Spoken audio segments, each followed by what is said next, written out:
मुस्तफ़ा आमिर कत्ल केस में मुलजिम अरमकान ने अदालत में जेल हुक्काम पर तशद्दुद, बदसलूकी और बैरक में आग लगाने का इल्ज़ाम आयद कर दिया। कराची की इंसदाद दहशतगर्दी अदालत ने कहा कि अदालत में समाअत के दौरान शरीक मुलजिम शराज बुखारी ने कहा, अरमकान जेल में खुद से बातें करता रहता है।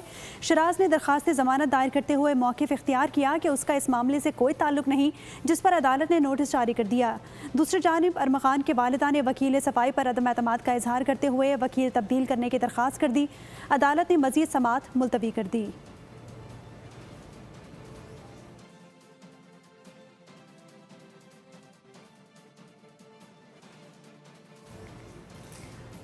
मुस्तफ़ा आमिर कत्ल केस में मुलजिम अरमकान ने अदालत में जेल हुक्काम पर तशद्दुद, बदसलूकी और बैरक में आग लगाने का इल्ज़ाम आयद कर दिया। कराची की इंसदाद दहशतगर्दी अदालत में समाअत के दौरान शरीक मुलजिम शराज बुखारी ने कहा कि अरमकान खुद से बातें करता है और उसने जो है वो अपील दायर कर दी।